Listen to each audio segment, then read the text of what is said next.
My name is Hadley Beeman, and first thing to know is that I'm not Nigel Shadbolt or Tim Berners-Lee. I was informed this morning that you would all know that because I'm significantly shorter than they are. Otherwise, I'm sure it's an easy thing to confuse. But I'm here to talk about the Open Data Institute, which is actually their baby. They're the co-directors of the Institute, and I have been managing the development process for the government. So I've somehow found myself sort of playing router and project manager and person who seems to know what's going on in the middle of an awful lot of different groups of people who are working to build this entity and institute. And I'm also a fan of Over the Air, and I was here last year. So I was asked to come and tell you what's going on. So these are Nigel's slides. He's asked me to show you some of the great vision he's put together on paper. And we're going to go through them and do a little bit of PowerPoint karaoke, because some of what I have to say is not necessarily going to be reflected in these slides, which were originally intended for a government audience. You'll see as we go. So yeah, this is me, not them. These slides are fading. It's interesting. Background. In the autumn, Nigel and Tim and Number 10 Downing Street worked out that, or agreed that we need an Open Data Institute. We need to somehow harness all of the energy we have and all of the academic resources and all of the activity that's going on in the UK to actually make sure that open data is being used as best as it can be. And that we are developing it in the ways that are going to be the most useful, particularly the most useful for economic growth. So that process went from Nigel and Tim to Number 10, to Cabinet Office, who works quite closely to Number 10, to Technology Strategy Board, who's the part of government that funds technology in the private sector. And Cabinet Office and Technology Strategy Board turned to me and said, "You do open data, you know these folks, make this thing happen." Okay. That's how I got involved. The question that keeps coming up, one of the questions that comes up the most is, why the UK? Why are we doing this here? Why are we not just leaving it sort of to the open market or expecting some other country to take care of it? And the biggest reason that we can make a difference here in the UK is the people we have. We have the leadership. We have Tim and Nigel, who've already done tons of great work around open data, linked data, data on the web, and also have implemented the vision of open data and transparency within government. So we already have the wheels turning and the data being published and the processes in place or being put in place to start taking data from locked away within government servers and exposing it, making it usable to all of us on the outside. And we've got this great developer community and startup environment and entrepreneurial spirit, and we also have a lot of big businesses that are looking for that data. So there's a pretty significant amount of anecdotes, of stories, people themselves saying, for our company, we would love to have free access to mapping data or free access to weather data from the Met Office, and we can build it into a product that we can sell. And that's something we can't do if we have to pay for it because we can't afford it. Or we can do, but then we can't grow as fast because that's taking out some of our capital. So one of the big motivators behind this is the idea that this data is something that we've largely paid for commercially, or sorry, through our taxes, should be available for commercial development for all of us to do fun things with. I want to talk through these slides about the background of what's going on and why it's happening, but I do actually want this to be a discussion, and I hope we have a mic to be able to pass around. We're in the stages, as I'll explain as we go forward, where we've got some big headlines and we're starting to fill in the gaps of what this is and how it's going to work, but it needs an awful lot of input from the people who are going to be involved with it. We need you to be able to say, actually, that's going to be a waste of time, but what I really need is this, and this is what's going to make a big difference for me in how I see the world. So I'll talk through the stuff to date with you, and then I would love to hear your thoughts on where we can go with this and how we can make it more worthwhile. It's a pretty significant chunk of government money and will be a significant chunk of money from the private sector and from universities, and it'd be great if we could make sure that it's actually doing consequential things. Let's take a step back and talk about what we mean by open data, or at least what I mean and what the rest of the UK seems to be operating on. It's non-personally identifiable data that's generated and used in the course of day-to-day activities. So the way it breaks down in my head, actually I credit Paul Clark for this, is in 4 different kinds of categories. There is data from the past, so that includes spending data, where government money has gone, performance data, how well did we do with a particular program, how many appendectomies were performed in the NHS, how successful were benefits in Leeds in 2012 and 2011. Retrospective stuff often falls into statistics and the websites of the ONS. A lot of it is publicly available, but can be really difficult to troll through and really difficult to find what you're looking for, find what's usable. Among other things, there's a big language gap between the terms we all use in our day-to-day lives and the ones that governments will put in as labels on the things that they're investing in. So being able to find things like how many people have been mugged in the streets near you, you'll never find by looking for people and mugged. You have to look for street-level crime data. So anyway, that's past stuff and one of the barriers that we're looking at in terms of vocabulary. The second category is data about the future, forecasts. What is the train timetable for the next couple of months? What is spending likely to be for next year on this issue or for this department? Planning permission applications. Stuff for the future is particularly useful because if you keep an eye on it, you might be able to impact it. You might be able to say, actually, we don't need to be spending money over there. We should redirect it over here. Or, I see there's going to be a new building in my neighborhood. I need to change the plans I had for a community center nearby. So future data is particularly important for planning and something that we in government are not as used to putting out in a reusable form as we could be. It's an area where we could make huge strides. The third section is infrastructural data. This is boring but phenomenally useful. This is the stuff that actually we as developers get really excited about. Where are things? Geocodes. Then we can actually create relationships between different things. When is something open? How do the train stations relate to each other, and which train company owns which part of the tracks? And what about the ticketing system? And there's a load of just sort of reasonably static data from government that can be reused in a ton of different ways, not just for interacting with government services, but can also be taken and plugged into other contexts in ways that are really useful. Infrastructural data doesn't change very often, but when it does, you really need to know that, hey, there used to be a road there, and there isn't anymore. Better find another route. And the last one is operational or real-time data. This is largely, for us, transport activities, traffic, train delays and engineering works, and sensor data for the environment and weather. The Met Office, I believe, generates something on the order of petabytes of data per day of sensor input. And then they and their meteorologists apply all kinds of phenomenal modeling and algorithms and whatnot to it to produce the forecasts that are what we get from the BBC and also what goes into insurance premium predictions and all those sorts of things. But operational and real-time data is both phenomenally useful and incredibly expensive just because it's so big. But those are the kinds of data that we're looking at.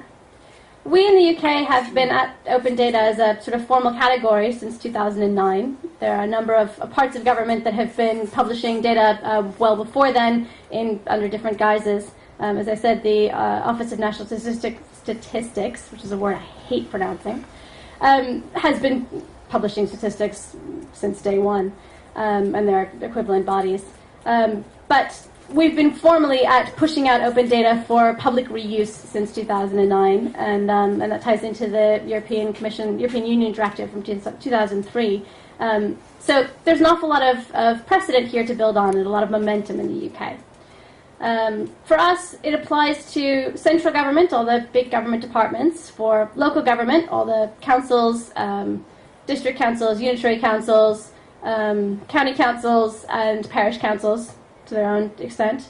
all of the NHS, so there's a load of really interesting health data in there. And then all the agencies like the Met Office and Ordnance Survey, whose job it is to produce data that initially was meant to feed and be used by the rest of the public sector. It's now being used much more by areas, by the commercial sector, by research, by activists, by groups that are not within the traditional bounds of government. Pretty big scene that we're talking about.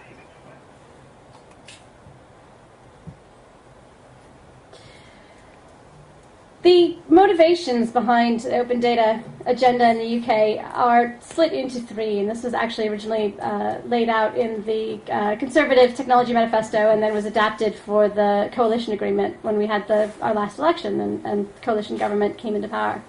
The main points of interest in this are, first, redefining the relationship between the citizen and the state.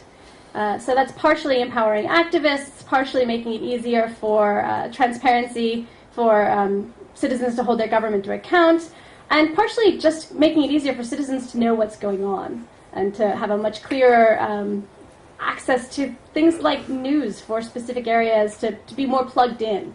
I think in this country we have a very significant cultural and, as I said earlier, vocabulary divide between what happens in government and then what everyone outside of government gets to see or is aware of, what's in the air. So data makes it much easier to start to bridge those gaps. The second main goal for open data has been economic growth. And as I described a few minutes ago, there's an underlying principle here that which has been paid for by taxpayer money should be publicly available. There's a few little caveats. There's things like national security, personally identifiable, or violation of privacy or the Data Protection Act. And in some ways, we're still working that out, trying to figure out how we can get as much data out as possible without coming up against those barriers. We're also in that category running into challenges that you may have heard of around data that's traditionally been paid for, that's traditionally been sold. And government has been trying to redefine that model such that more data can be exposed and made available for free on the premise that once it's out there, it should generate more economic growth and eventually, among other things, more tax money for the Treasury that should cover the cost of producing it. But we're looking at changing the business models for some organizations that have been at it for 30, 40 years. So there's some legacy issues there. And there's always a question of, if we remove the funding for, if this year's data has been paid for by last year's license fees, if we remove this year's license fees, how can we make sure there's enough money to pay for next year's data? So that's been a whole thorny mess that I think we're still working on. We're getting a little bit closer to finding some workable solutions. But it's a new approach for government. It's a new thing to think about, and it's a new way of working. And it's prompting us to ask a whole lot of really difficult questions. The third motivation for getting into open data is innovation in the public sector. Believe it or not, there's actually a lot of good that can be done within government with this data. Some of it is by exposing the data to the outside world and having someone go in and, as has happened in Canada, spot that there's been fraud among charities, that charities have been set up fraudulently in order to launder money because the charities' register data was published and publicly available. Someone was able to go in and have a look and say, wait a sec, I don't recognize any of those top 3 charities in the top 10 that he didn't recognize, and he worked in charities himself, and then started doing a bit of digging and was able to work out that there was money laundering activities going on. So that's an identifiable savings, and I think there's pretty significant tax recoups coming out of that situation.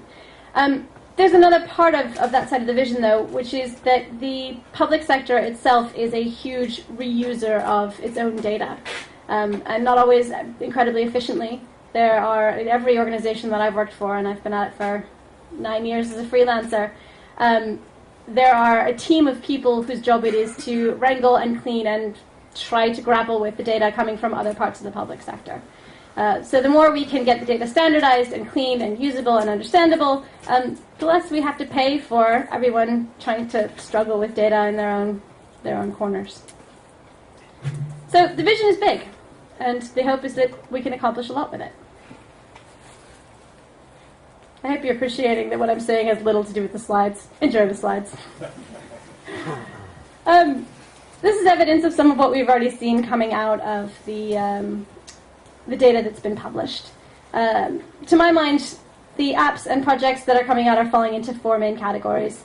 The first is navigating public services better. So that's being able to find out whether your bus is 5 minutes late or 10 minutes late, or actually not coming, so there's no point in waiting.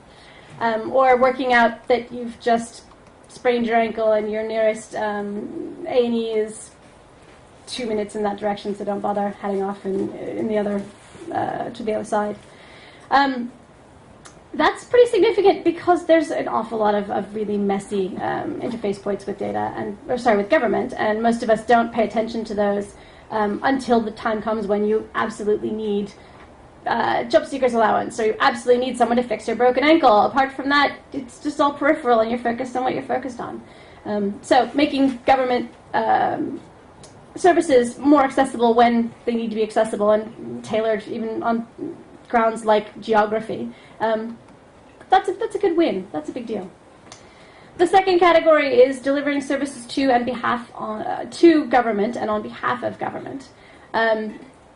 It's very easy if you are, let's say, a seller of MRI machines, to spend a lot of time going from NHS hospital to NHS hospital, trying to work out who might need an MRI machine, and you have to build up your sales database, and you have to keep track of who you've spoken to and what they've said.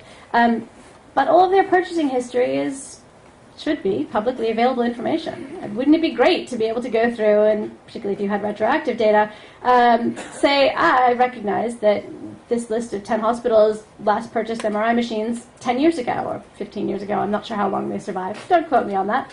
But then you have a pretty clear sense of who's going to need a new one. Similarly, as the coalition is given coalition has established an agenda for open public services, which means that there's competition with private companies delivering public services. They will need government data to be able to do that.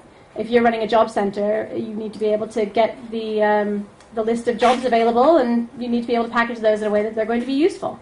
So that's fairly significant. And if you're someone who wants to run a job center, you may well be able to put a better UI on that data and make it more accessible and make more money out of it, do a better job with it than government can. So that then means more, eventually, tax money for the Treasury, and that makes them happy. Third category of apps and projects we're seeing are completely outside government.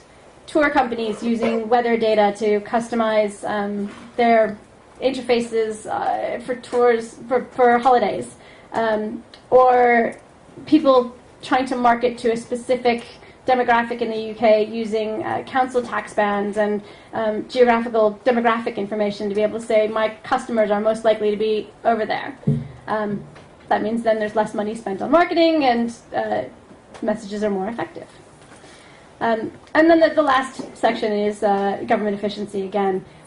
There's a load of apps, actually most of which are meant for the private sector, meant for all of us, in transport, that Transport for London and the train operating companies are using themselves because they provide a better interface to things like, on this bus route, at this bus stop, what postcode am I in? If I'm going to be giving a citation to someone who doesn't have a ticket, that's one of the fields in the form, and there's no other way to work that out, apart from pulling out your iPhone and checking the bus app.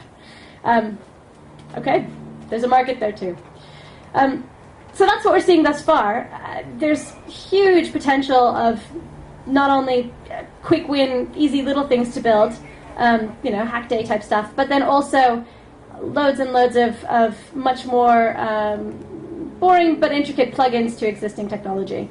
I keep talking about the tariff code data set, which is phenomenally boring, but something like tens of thousands of codes. If you printed off these tariff codes and bound them in a book, it would stack up about that high. And they tell you what code to put on a good as you import it or export it from the country, from the European Commission. So it is a set of unique identifiers for just about anything, and many of them overlap. So if you're bringing in a grandfather clock, you can find the code for clock, or you can find the code for timepiece, or you can find the code for wooden clock with a tall swingy thing, or you can find the code for items that are more than 100 years old, if that's appropriate. And the game is, this is fully legitimate from HMRC, that you as the importer or exporter gets to choose the code that's the most beneficial to you. Unfortunately, the data is a terrible mess, and there's pretty much no interface on it. It's on Business Link. You can go have a look. Somebody, somewhere, needs to put a great interface on this and package it up as a plug-in to inventory management systems and make a killing, because you would help companies save so much money. Sorry, that's personal rant. I've been hoping that somebody will do that for 1.5 years now.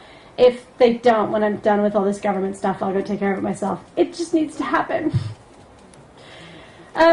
Anyway, that's part of what we're seeing. There's obviously a whole lot more, and that's particularly in the sort of commercial and consumer sphere. There's a lot more scientific research, professional research, health research, and activism going on that I'm not even going into here.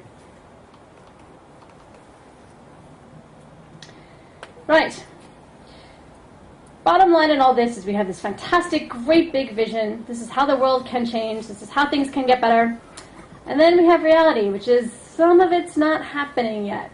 And the big question is why? And how can we help it? Solution to this is, let's take the best brains we have and apply them to the problem.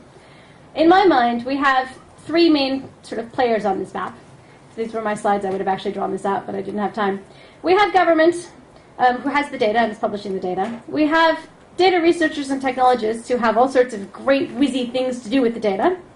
And then we have entrepreneurs and businesses who say, I may not know so much about data technology, but I see that there is a problem in people getting to their trains on time or finding somewhere to have your ankle looked at, whatever the situation may be. These are hugely oversimplified, and I realize there are definitely a lot of crossovers in terms of people. But there seems to be some disconnects there. There seem to be some problems. Not the least of which is, to my mind, I think the data researchers are largely building vocabularies for and working on areas that are not necessarily what business is asking for, not necessarily what you can make money on and what's immediately useful, what people want to make a difference in their daily lives. So how do we direct that? How do we support the entrepreneurs and computer scientists and developers to learn more about what data tools are available and what data is available? How do we help direct the research world to produce stuff that's actually going to be what's needed? And then how do we direct government to be publishing the stuff that we care about? Government is sitting on, I can't even count how many servers worth of data, and there's work to be done to publish it, to get it out. They have to redact any personal information. They have to create APIs when they do create APIs. Or they have to create CSV dumps or whatever it is they've got to do. There's work to be done. And we want to make sure that we're focusing them on the stuff that is going to be the most useful, that we care the most about.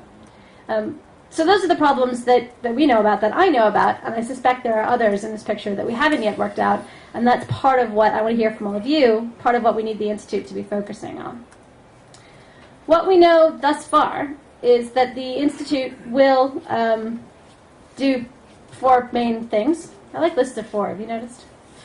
The first is it will support startups with both technology support, where you need to learn how to form a Sparkle query if that's the case, or you need to worry about big data hosting, dev null notwithstanding, whoever Dan is. And then also business support where it's necessary. There are a number of startups that are really kicked off by developers who are phenomenally skilled in the technology but have no idea how to deal with the tax ramifications of starting a business or the recruitment and employment law and those kinds of things. So being able to make sure that they've got those bits covered can help make the startup successful. Supporting startups is going to happen in a number of ways, some of which will be year-long sort of contracts for support that will come from competitions. Some of which will be total immersion events, which are kind of like hackathons, but instead of being 1 or 2 days, they're going to be maybe 2 to 4 weeks, where you get to start with whatever idea you have, and then really develop it with a lot of help and a lot of connections and sort of oversight and other people to plug in energy and enthusiasm and be a resource to jumpstart something that might not otherwise be of interest. You might not want to do it on your own, by yourself. but this will help give the more support to nurture that.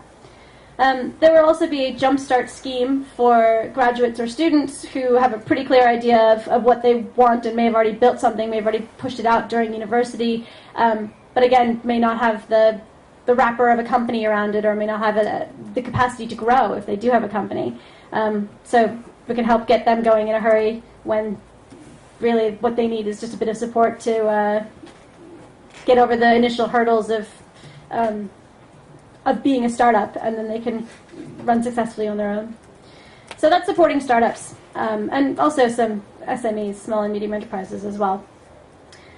Second thing that the ODI will do is some economic research into where open data is useful already, where it can be useful, and this should help governments, and actually not just the UK governments and the European Union, but all governments guide their own investments, and also to help entrepreneurs and developers and all of us say, actually, what's going to be here for a long time, or what was useful that I hadn't recognized to other people who are not the ones that I usually hang out with.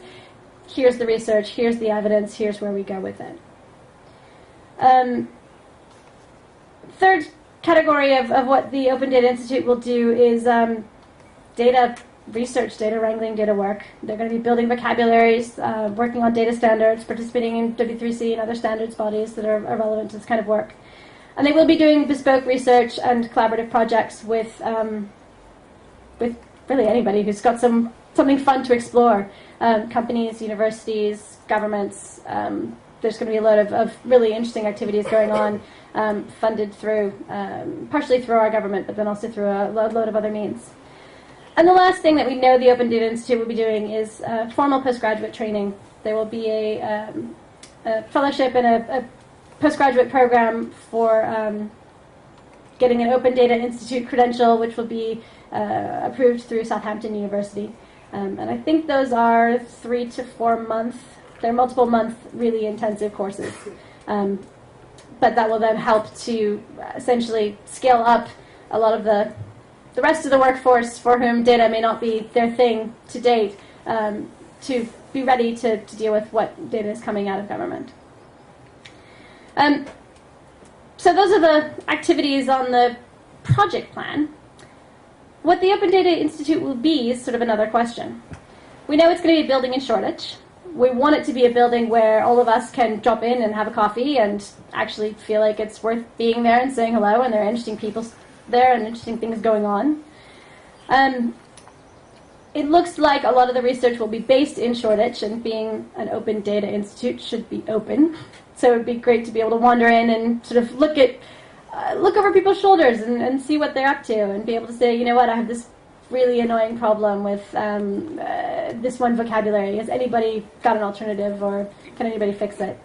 The whole idea behind putting it in Shoreditch is that that's where government is focusing its Tech City initiative.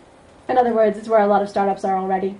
And it would be great to have this be kind of a social or community hub where it's easy to pop in, it's useful to be there for 5-10 minutes and have a coffee and then go on your way. And we can start connecting not only the resources of the Institute to the rest of the community, but make it really easy for all of us who work there, and I'm one of them, my office is in Old Street, to run into everybody else who works there, because that doesn't happen very often. And when it does happen, for me, it's usually incredibly useful in ways that I don't necessarily know that I need to set up a meeting for or to arrange. So we need a building, a physical place to start to encourage some of those kinds of interactions. It will also be a network of specialty centres, probably in areas like transport and healthcare, and possibly in different parts of the country, hosted by partners of some kind. So there'll be areas of really intense activity around specific topics. And then, as I mentioned, it's going to be a load of activities with the fellows, with the training, and with the research that's happening on the ground. There's going to be a lot of people who are coming and going, who are either seconded in from a company and with the ODI for X period of time, or who have been employed by the ODI and who are then basically deployed to a company or a project or some other ongoing activity to go and help out on the ground for a while. So there should be a lot of coming and going and a lot of interface points, a lot of ways in which this could be helpful to all of you, to all of us, in short bits and in bigger projects if that's what you need.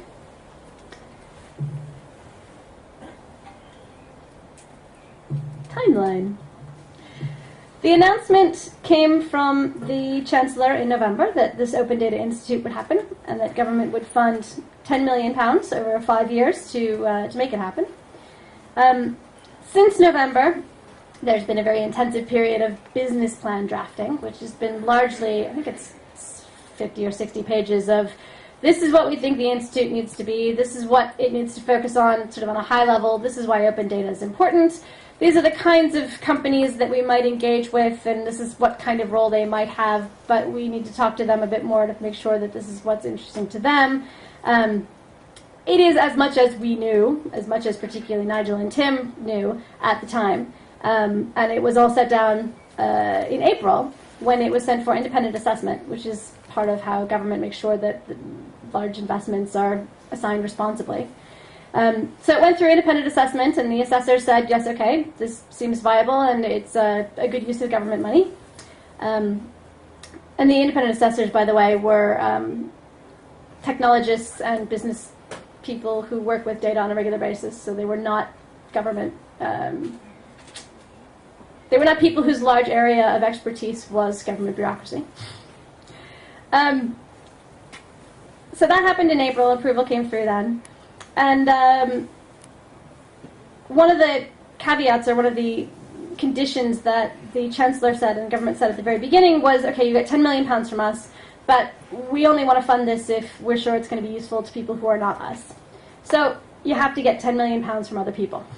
Match funding is a requirement. It's not necessarily a requirement from day one. The government funding is £2 million a year for 5 years. The match funding, I think, has to catch up by about year 3, or there's going to be some concern. But that means that one of the main things this institute has to do is to go out and say to companies and to developers, what do you want? What is actually something you're willing to pay us to do or to pay us to participate in? And let's make sure we construct this in such a way that it will meet that need. It'll help for you. So what's going on right now is working out what that offer looks like for companies, and I suspect it's going to be sort of multiple layers. If you want to be a big partner, then you put in X amount of money, or you commit to X amount of commissioned research or activities, and then you get the following type roles in governance and board membership and those kinds of things, helping to direct the institute going forward. And then, if, for smaller companies or smaller investments, then there's different arrangements. That is very much a collaborative discussion, because it only makes sense if the institute is offering something that companies want to engage with. So that's not set yet because it's not determined yet. There's also a big search going on for a chief executive. Somebody needs to run this thing. The way it's shaken out is that Nigel is going to be the chairman, which I think is sort of a 2 to 3 day a week role. And Tim will be the president, which is about a day a month. So somebody needs to be there on the ground in the institute running stuff. So that's a big activity that I suspect will be sorted through the summer. And they're looking for an office. They want a place in Shoreditch that would be easy to come in, and we had these grand visions of free coffee 24 hours a day and a really inviting atrium with light and 24-hour access, because some of us are coding in the middle of the night, and unfortunately that's expensive. So I'm not quite sure how that's going to shake out with what's available in Shoreditch and in the Old Street area, but office shopping is going on at the moment. And then there's going to be a big launch in the autumn, probably a big party, some sort of community activity. Prime Minister's going to come and cut a ribbon, and there'll be lots of buzzy press, and we'll all be very excited. So that's to look forward to as well.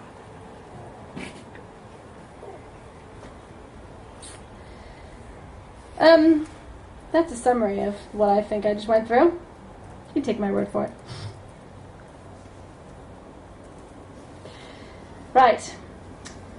This slide is the offer of how to get involved for match funding, what may be available for companies and universities, to be fair, if they want to engage. There's also a big level of engagement with all of us as developers, with specifically all of you, to make sure that this works. So we need to be thinking about whether there are data problems that you need solved, whether there are vocabularies that it would be great to have, whether there's no mapping between specific weird bespoke languages you're using. What is it that's standing in your way of doing something useful with this data? We also need actually to hire technologists. I don't know how many we've got in the final tally. I think probably 6 to 8 in the first year. But we need people who actually understand data inside and out and are really excited about it and are able to talk about it in a way that will make sense to somebody who cares more about the business plan than about the specifics of how their technology is. You need to be able to talk about data to loads of different people from different points of view. And you need to be able to help build things. You need to be able to build your own things. And you need to be able to listen to what's going on around you and say that what someone has just told me, that's something we should get involved in. That's a problem we need to fix. Job description's not written yet, so don't hold me to any of those. And I'm sure as it comes out, I'll make sure that it's passed around the community. But if that's the kind of thing that interests you, it would be great to have you involved, and definitely great to know that you're interested earlier rather than later. Similarly, the total immersion activities, the sort of multiple week hackathon things, the jumpstart activities for recent graduates. Also, there will be some teams who are sent into government to help pick out what data is usable and who will help government basically identify new processes and new ways in which to publish stuff that they haven't had to publish before. There's a lot of opportunities to get into stuff that I'm biased, but I think is really cool. But we need people, and we need the right people for that to work. So that's very key. Also need to know, for all of you who won't be interested in working for the ODI, where do you see this fitting in the community? Would it be useful to drop in Shoreditch? Is it actually relevant because you don't work in London? Can we do something somewhere else that would help out? Is there some kind of online community that would be worthwhile? Is there a connection to anyone who's publishing data that you're currently using that we could help facilitate? We need to know what makes sense to you.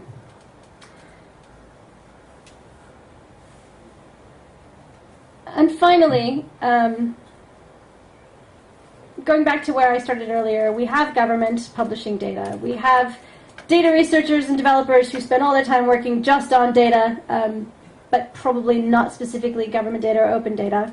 And then we have entrepreneurs and businesses who have their own agendas that are independent of all that, and they're not necessarily making use of the open data that's available, or they're not aware of it, or they're not aware of the tools that can help them run with it, help them do something substantial.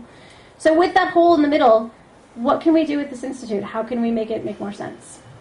And I'll open that up to questions. Yeah. Do we have a microphone?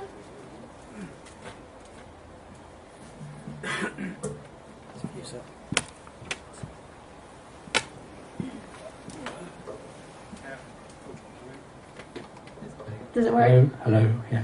I just had a bit of a question around possible managing the different interests. I mean, for example, if I was going to want to get involved as a, I'm not, but if I was to get involved as a kind of contributor financially for this matching funding, I would have my own agenda to bring to the table. Mm-hmm. And it might not match with, Tim Berners-Lee's agenda on how to represent data. And so I might just want a CSV file.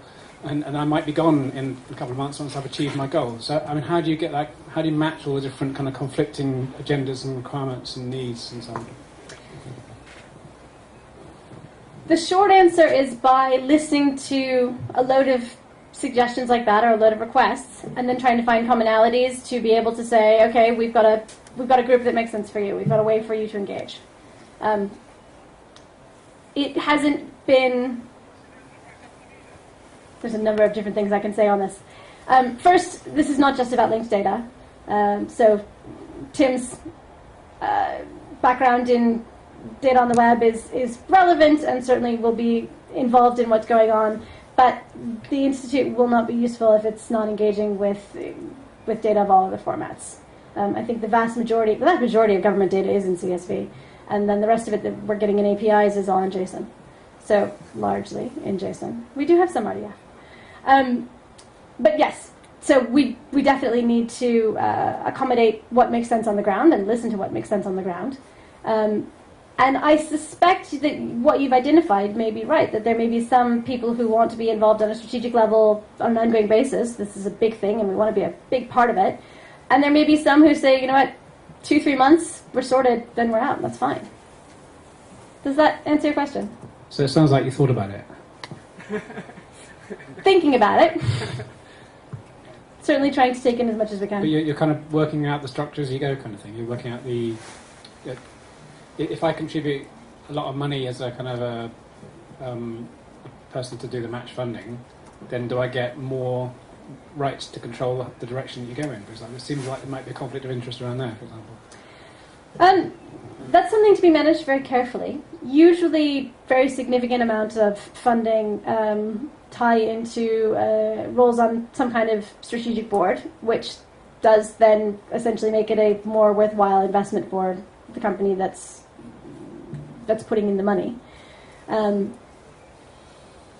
The government, as a sort of the largest strategic funder, has already set out a lot of criteria that we've been through of this has to make open data better, this has to be focused on economic growth in the UK.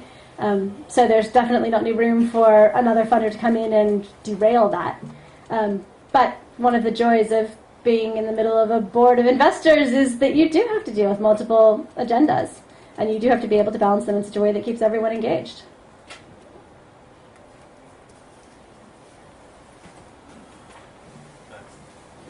Hi, my name's Grant. I run for a blog called Android Bloke, and I work in mobile in Shoreditch, actually.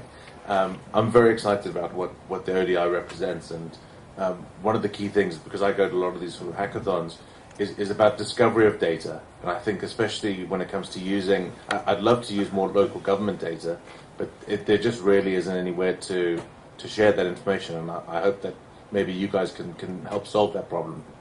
I'm thrilled to hear you say that. That's a big personal bugbear of mine. I keep running into all of these lists of open data websites, and it reminds me of the web back in the sort of GeoCities days before we had Google, when people would make lists of websites they think are cool, because that's the only way that you'll ever find them again or send them to a friend, let them know what you found that's interesting. And then Google came along and indexed everything properly, and then there was no point in curating your own little list of the cool stuff on the web. We haven't fixed that problem for open data, because the behavior is still there. People are still trying to make their own catalogs. Yeah, that's huge. This is the million-dollar question. How soon do you think you guys will be able to release something that will be able to start solving that sort of problem? That is a million-dollar question. Let me tell you what I know.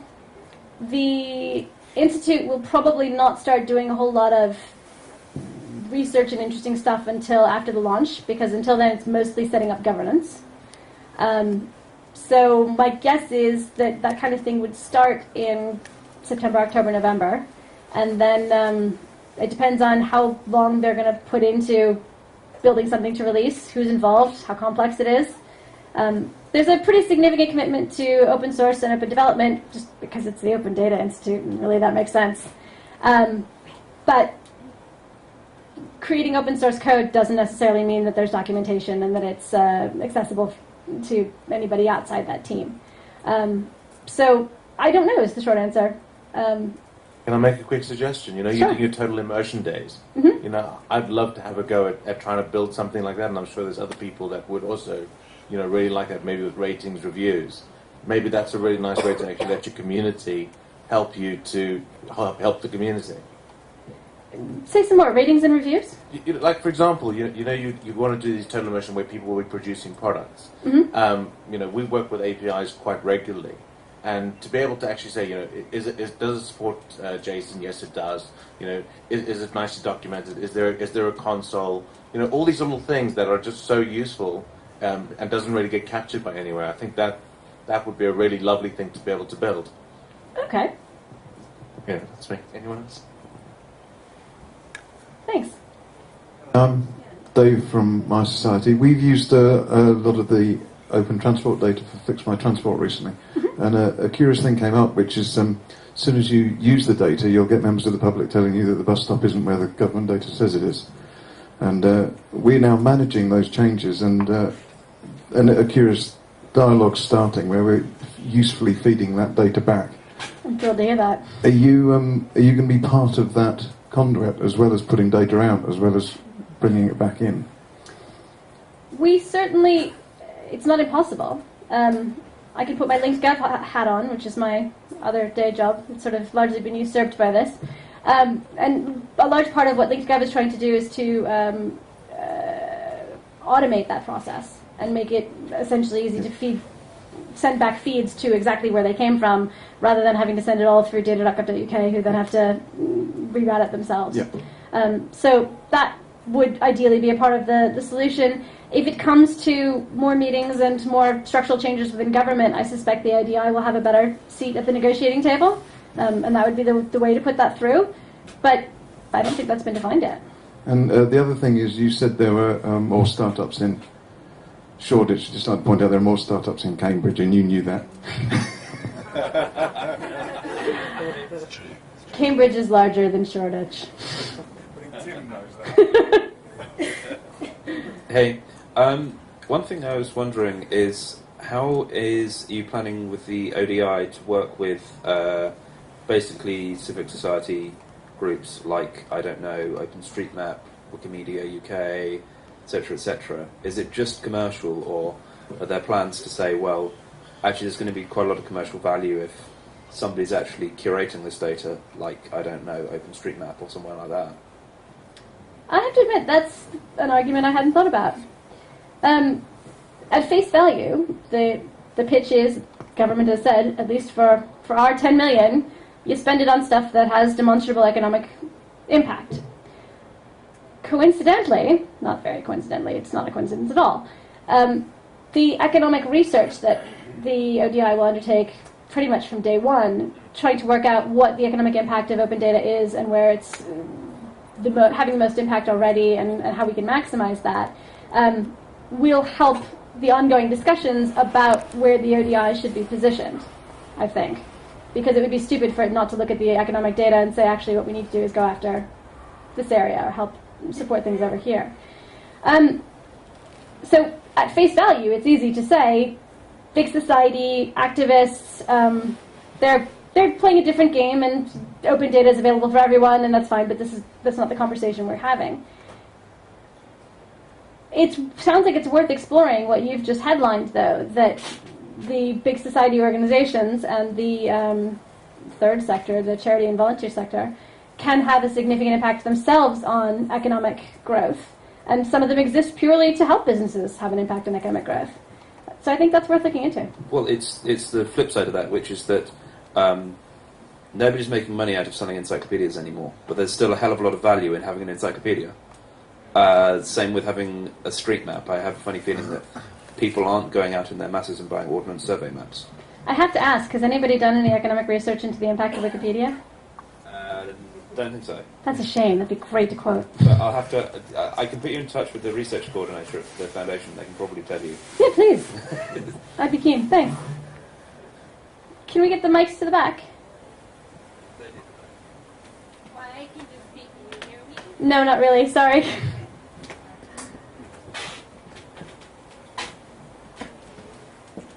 Hi. So to understand this properly, this is you're talking about data that is interfering, produced by the government. Is that right? Largely. Yes. What about data that is produced by regular people? Would it have a home with you as well? Because as people have mentioned, I mean, we cannot assume that all public data or all government data is accurate.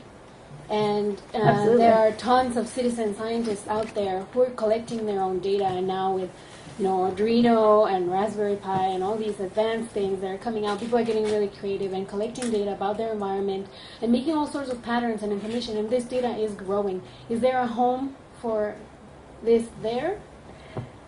This is where Tim Berners-Lee's vision of open data and data on the web is particularly relevant. There should be no reason as a developer, as a reuser of data, that what you've posted of your own data should be just as accessible to what the Environment Agency has posted or BIS for science activities. So partly the web should help facilitate that and take care of that, and some of that comes back to the discovery issue. If you put up data, it should be just as findable, and particularly if it's well-respected data, it should be really findable, in addition to what government is producing. Also, though, it's important to remember that in the big picture, what is being done for open data and what's happening with open data is, this is my view, I certainly won't speak for Tim or Nigel, but it's particularly exciting not only because this is a shared resource that we can all make use of and potentially make money from, but it's also an opportunity to collaborate on the tools that make data usable and accessible and interesting everywhere else. So if we work out something that, for example, a model for the kind of data that you're working on, because there is some open data that's some government open data that's relevant, or because you're working with government open data, and that makes it relevant, what you're working on may also be useful for a researcher that is working completely outside of government, working on proprietary stuff with their own funding and their own money. The tools are transferable. The data itself isn't always because of licensing terms and privacy concerns. This is also true with personally identifiable data. The My Data initiative, which is coming out of BIS, and it's the initiative from government that says that companies should return personal data back to users. So your mobile phone company should give you an API essentially to your mobile phone use such that you can then do interesting things with that data and, among other things, compare it to other tariffs, for example. The team that are working on My Data at BIS have all the same data aggregation and formatting challenges that we do in LinkedGov and in Open Data, because the mechanics are the same. It's just the content that's different. So there's an additional crossover in the open data discussion, and certainly in the Institute, with what is being built collaboratively, and hopefully you will be a part of that, particularly if you have data that you think is relevant and should be part of the conversation, that those tools can then also be used outside of the open data context. Does that help? Okay. The other side of that, the quick addendum, is if you see opportunities where it should be included and it's not, keep bringing them up, please. Yeah, in the red? Who do we talk to if we hypothetically want the CEO's job? Nigel Shadbolt, his Twitter name is up there. He is acting CEO. They are in the middle of a big discussion with recruiters defining the job spec and all that. So they're not quite to the point of taking CVs yet, but he's your point of contact. Ultimately, you can tweet UKODI, which you really can't see. I'm sorry about that. But they'd be your main points. Failing all that, or even before that if you'd like, you can contact me and I'll put you in touch with them.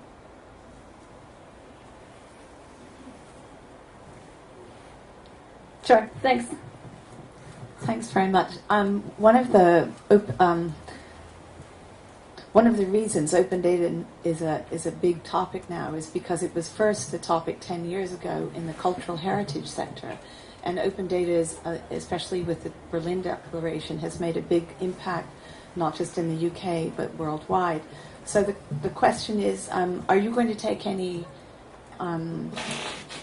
hints from how that open data idea rolled out in the cultural heritage sector, especially in problems that you had with mixed business models about using proprietary and non-proprietary data, but also the big social impact? A really good example of how open data made a big impact was with Europeana, which crashed in its first 2 hours because it had 60 million viewers when they thought they would only have 10 million. So, yes, there are definitely some great lessons to be learned in there, and we need to highlight them as best we can. There's also, incidentally, some fascinating lessons to be learned from the music industry, tying in with their struggle watching their data their MP3 data go from having a value of whatever 1/15 of a CD is to largely nothing as they've been swapped around the web for free. So there's a ton of existing activities that we should learn from and build on rather than reinventing wheels. Can we bring the mic up forward? Hi, this is actually two questions. So, as a developer, if you give some of your time, does that offset any of the government funding? Because you don't get an actual financial amount of money, but you get someone's time. Yep, it does. That's called contributions in kind. Right, okay, that's excellent. And the second one is, God forbid it goes wrong. There's going to be a lot of data there, and it's very important data to a lot of people. Is there some way of doing some transition or, some kind of plan for this, or would it essentially all go dark after 5 years? Well, if that is the case, we've got 5 years to plan for it. Yeah. It seems inconceivable to me that it wouldn't at least be offered to the outside world for X period of time for people to come along and take it and then rehost it and do what they like with it.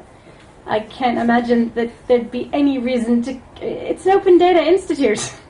I can't imagine there'd be any reason to keep it internally. Ideally, obviously, the goal is to keep this going for longer than 5 years. But your example of Google was essentially, well, now you don't have to maintain all these curated lists, but you do have to maintain it. That's why people use Twitter. Can you repeat that? Google kind of superseded the curated list model, and Google, you're at the whim of Google at that point, whether they decide that they're going to prioritise different things to what you consider important, and so you're kind of giving control to someone else and then hoping it's still going to be around in the future. That's true. Of course, that's true when you post anything on the web unless you're hosting your own stuff. Yes, no, I agree with you. I think it's important to archive things. I haven't mentioned explicitly that the Open Data Institute has government funding, but is not government. It is an independent body, which means it's outside the remit of it should be outside the remit of things like the National Archives. So yes, these kinds of plans will be important. This is our last question, I'm afraid. We're 2 minutes over. Okay, I'll be really quick. So, Laura James, Open Knowledge Foundation. For the chap who was talking about wanting to develop data hubs, check out datahub.io. It's open source, it's already out there, and you might not need to start from scratch. And secondly, I'm also very interested how you're going to engage with CSOs and non-profits. We're not going to be giving you loads of funds for match funding, but would very much like to engage with the Institute and find a way of doing that. I think that's going to be a really important thing for taking the Institute forward.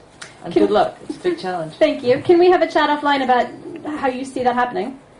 There's been much more conversation around commercial collaborations, and I think the more vision we can put into the discussion, the easier it'll be to make it happen. Thank you all very much. This has been really useful. I appreciate it.